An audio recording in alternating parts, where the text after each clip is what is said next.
I can guarantee this hormone is sabotaging your willpower in menopause.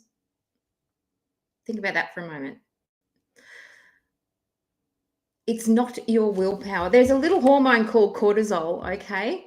I'm learning this at the moment because I'm going through it. It's definitely a time in your life where you've got to really take stock because your body's not operating like it used to. And it's a really big learning curve for me. And it's great because I can help other people, other women through that. But cortisol reacts faster in menopause, okay? So if you are stressed, it's just going to raise your blood sugar even more. So you're more sensitive to stress in menopause, basically. And it definitely increases your blood sugar.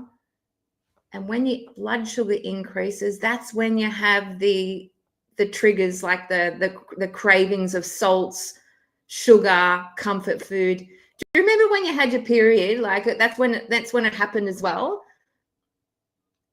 But this is happening all the time now. It's happening all the time in menopause. So it's nuts. It's absolutely nuts. It's a minefield. I'm going to tell you. And so don't feel bad about it, right? Because there is a biological response here, okay? It's not your willpower. Because we all beat ourselves up over it in menopause. I'm going to tell you that right now. It's not lack of willpower. And those I need chocolate moments, I need to have it now, is your body's reaction to soothing the stress. And then when you have stress on top of stress and we're still doing the same thing, there's this great book. It's called The Rushing Woman Syndrome. We need to slow down in menopause. I'm learning to do this, you know, because all our life we've been rush, looking after this person, looking after that person, everyone except for ourselves. This needs to stop, okay? Because it's just going to make you fatter. Yeah, it's going to make you fatter. And no amount of eating less and exercise more is going to cut that out. And you know what? This kind of, you know, I need chocolate moment, or you know, the response to sugar or salt or whatever your comfort food is, it leads to guilt and weight gain as well. So then we get in this cycle of guilt. But you've got to recognize it. You really, really do. And you've got to change your life. I'm going to be brutal.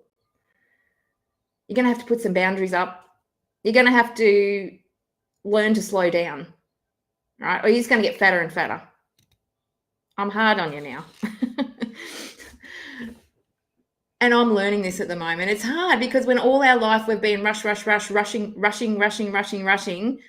it's hard to make that amendment for yourself and really start to look at yourself and listen to your own body and do what it wants. And you have to really learn to listen to it and give it what it wants and needs.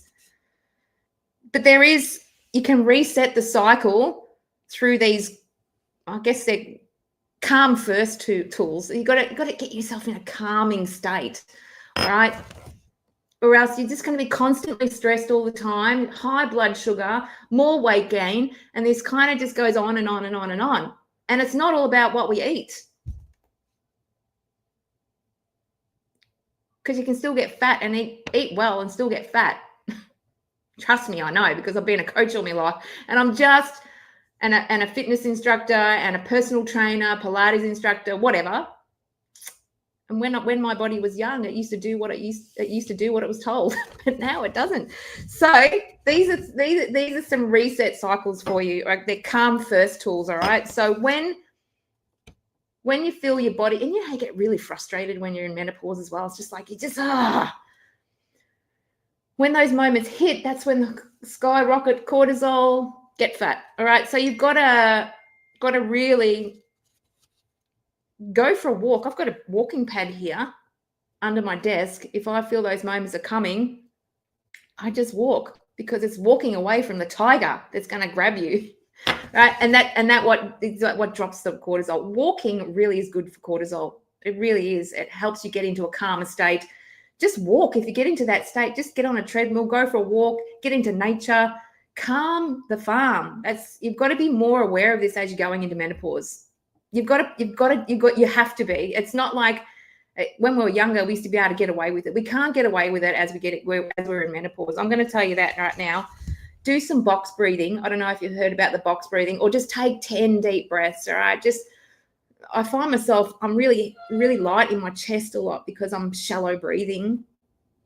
So I've got to learn these steps myself. So you've got to breathe in, breathe out. Do some box breathing before you go to bed. Breathe in with a box, breathe out, breathe in, breathe out. That's box breathing. So even if you did that at night, take nice deep diaphragmatic breaths as well. Magnesium is really good. I did talk about that last week. So have a really good magnesium supplement before bed if you can. It helps calm the mind as well, drops the cortisol. And another thing which I do help people do is eat protein-rich meals, because protein makes you feel full longer, and stops those cravings, so you're not eating the house down at night. So just make sure you're snacking on protein throughout the day and have good, because that keeps you full and keeps the cortisol levels down as well when you're snacking on protein-rich foods. And that'll decrease the cravings and the salts and everything like that. The salt cravings, sugar cravings, eat regularly. That's what I help people do on my program, health program. That's what I do as well.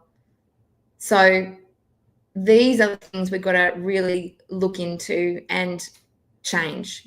Our bodies are changing, and we've got to change up here and think about stress a little bit differently, and cortisol and how our reactions are to it, and keep working in the same pattern we used to when we were younger, and when our bodies were working with us, because we had hormones that there were ebbs and flows. But when we go into menopause, we're tanked.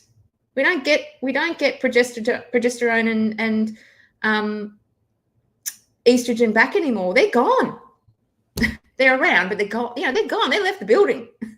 So it's like when we were younger, we had ebbs and flows. We had times when we felt good and times when we didn't feel good.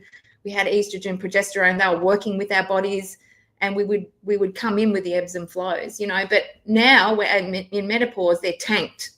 So we've got to learn how to learn another language. That's what I'm doing right now. I'm learning that. So thanks for dropping in for Wellness Wednesday, and we'll see you guys later. Have a great week. See you next week.